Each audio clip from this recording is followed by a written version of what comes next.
U.S. President Donald Trump campaigned on the promise of getting the United States out of what he calls never-ending wars. Yet there are still about 200,000 American soldiers abroad and more troops in the Middle East now than when Trump took office. White House correspondent Patsy Widakuswara returns with the administration's strategy in dealing with foreign conflicts and what may be coming in the year ahead. Unrest in northeastern Syria after President Donald Trump's abrupt withdrawal of U.S. forces in October left the region open to Turkey's anti-Kurdish offensive. Weeks later, a Pentagon report showed that the U.S. decision to withdraw has given the Islamic State terror group opportunity to rebuild. Our position in Syria is more fragile, more complicated now than it was before President Trump made the agreement with President Erdogan.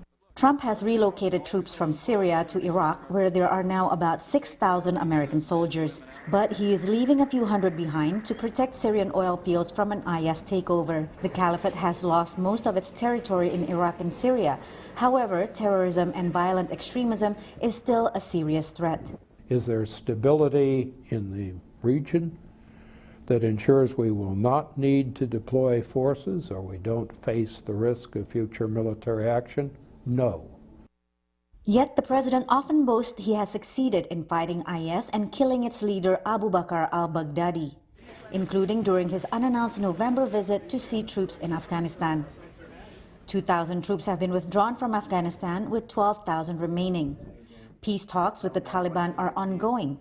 And we're going to stay until such time as we have a deal or we have total victory. And they want to make a deal very badly. Trump campaigned on taking a harder line against Iran and has been ratcheting up sanctions after scrapping the nuclear agreement.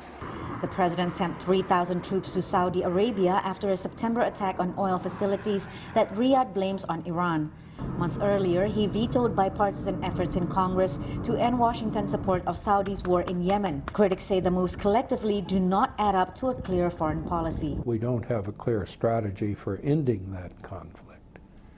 So basically speaking, as you look at this region, those problems are quite severe, and we've compounded them by essentially taking a new stand on the West Bank and the Palestinian issue without coordinating it with our allies and without necessarily having brought any clear plan for peace.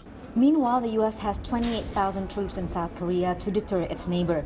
Trump's talks with Kim have failed to halt Pyongyang's missile tests, with officials promising a Christmas gift at the end of the year. Kim Jong-un is trying to get Trump's attention because he realizes the U.S. bureaucracy is much more wary of any kind of a compromise deal or negotiations than Trump himself. Roughly 200,000 American troops are deployed all over the world out of 1.3 million total armed service members.